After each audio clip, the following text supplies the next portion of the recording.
Are we truly happy? Are we genuinely free? Or are we, as many have suggested, merely creatures bound by the unseen strings of our subconscious, the intricate web of thoughts and emotions that dictate our every move?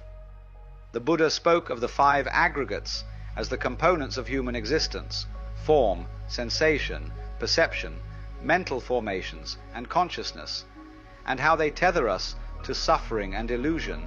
In a similar vein, philosophers like Arthur Schopenhauer and Friedrich Nietzsche argued that human freedom is a mere facade, obscured by the powerful undercurrents of will and instinct. Psychologists like Sigmund Freud further illuminated this perspective, describing the unconscious as the true driver of our thoughts, feelings, and behaviors, far beyond the reach of conscious control. And what of modern science? Neuroscience has, in many ways, affirmed these ancient and philosophical insights. Our brains, complex and wondrous, govern our experiences through the release of chemicals, neurotransmitters and hormones that shape our emotions and consequently our actions. These chemicals, such as serotonin, dopamine, oxytocin and others, act as the unseen architects of our inner world. They dictate whether we feel joy or sorrow, calm or restless, connected or isolated. Why does this matter? Because our emotions are the lens through which we perceive life itself. They color our experiences, influence our decisions, and determine the quality of our relationships. If our emotions govern our reality, and if our brain chemistry governs our emotions, then we hold the power to shape our lives by influencing this chemistry. This realization is both humbling and empowering. While we may not be entirely free in the absolute sense, we are not helpless. Through practices like meditation, exercise, and cultivating gratitude, we can encourage our brains to release the chemicals that foster happiness and well-being. By understanding and working with the biological mechanisms that drive us, we can reclaim a sense of agency and create a life imbued with joy and fulfillment. Bliss, then, is not an external treasure to be sought, but an internal state to be cultivated. And in this cultivation lies the paradox of freedom. By understanding the constraints of our biology, we unlock the potential to transcend them. The vibrational nature of emotions. Physics, particularly quantum mechanics, offers yet another perspective that deepens our understanding of existence. It has demonstrated that we, and indeed all matter, are fundamentally fields of energy. What we perceive as solid objects are, in reality, the manifestation of electromagnetic fields binding atoms together. These fields operate in waves, and these waves have frequencies. In this universe, high frequencies correspond to positive and constructive states, while low frequencies are associated with negativity and disarray. Here lies a profound truth. High-frequency waves, such as those created by positive emotions, align with harmony, growth, and connection. Conversely, low-frequency waves, born of negative emotions, resonate with discord and stagnation. The nature of these waves is fascinating. When two frequencies are in harmony, they attract and merge, creating resonance.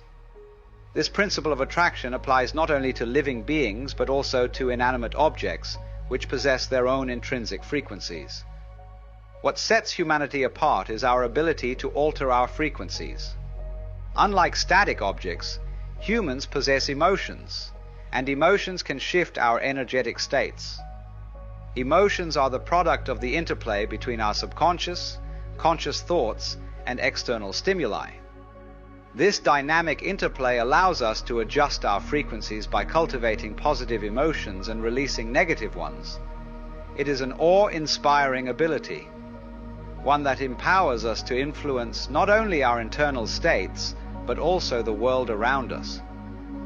Positive emotions elevate our frequency, aligning us with joy, gratitude, love, and inspiration. Negative emotions, on the other hand, pull us into lower frequencies, where fear, anger, and despair reside. Yet there exists a state that transcends this binary division. The ancient sages spoke of it, the Wu Wei of Lao Tzu, the effortless flow of life. the nirvana of the Buddha, the cessation of all suffering. Science has yet to fully quantify the frequency of such states, but they are often described as ultimate harmony, where the individual merges seamlessly with the universal flow. As science advances, we may one day measure these profound states with precision. For now, what remains clear is this. By understanding our nature as energetic beings and by consciously cultivating our emotions, we can shape not only our personal experiences, but also the very fabric of reality itself. In this lies the profound interconnectedness of existence, the dance of frequencies that binds us to one another and to the universe as a whole. The ancient machinery of emotions.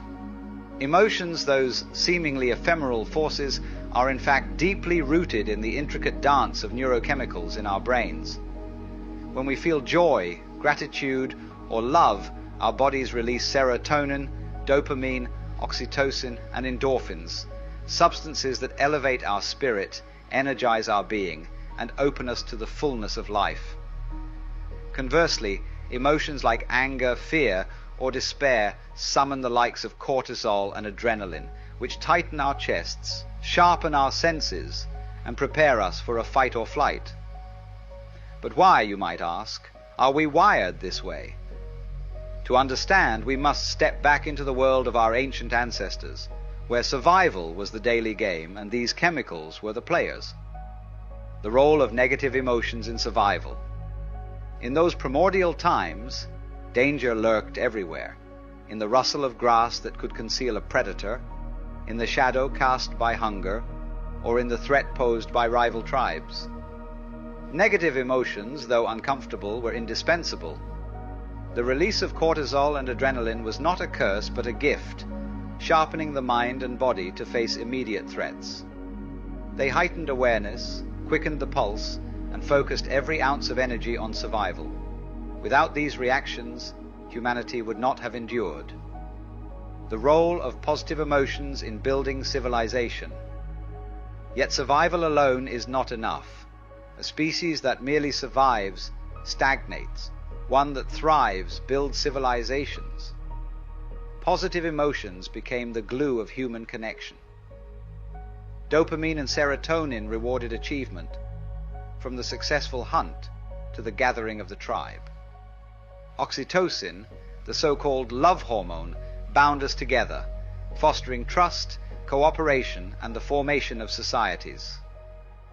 Endorphins softened the edge of pain, encouraging the perseverance needed to build shelters, raise children, and explore new frontiers.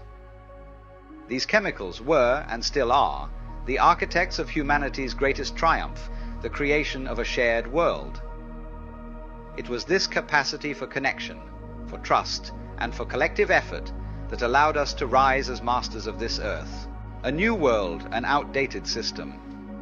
But here we are now, in a world vastly different from the one our ancestors inhabited.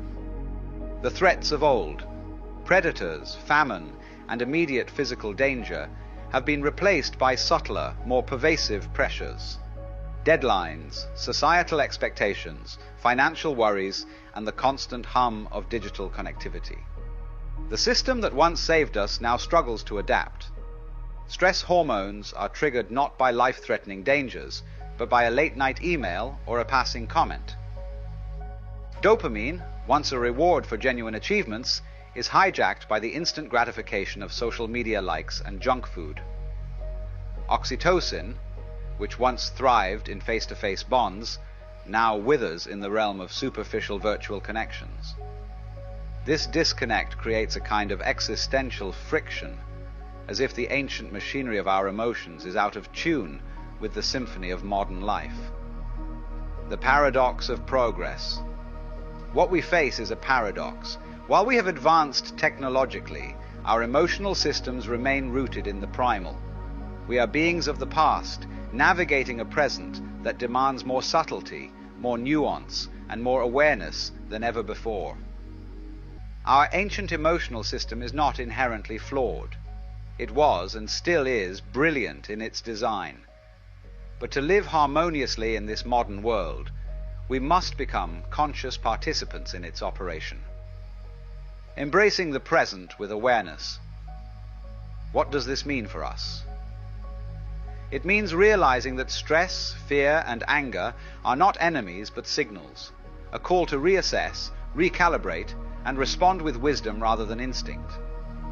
It means seeking the timeless rewards of serotonin, dopamine, and oxytocin through intentional practices, deep relationships, creative pursuits, mindfulness, and gratitude. And perhaps most importantly, it means embracing the idea that while our systems may be ancient, our awareness is not bound by their limitations. Awareness is the great liberator, the force that allows us to transcend the machinery of the mind and live in harmony with the world as it is now. As Alan Watts might say, the secret of life is to be fully alive, not in the sense of mere survival, but in the radiant, dancing, singing joy of existence. By understanding our emotions, honoring their origins, and consciously guiding them, we can bridge the gap between our ancient selves and the modern world. And in doing so, we may find that the symphony of life is not broken, but simply waiting to be tuned.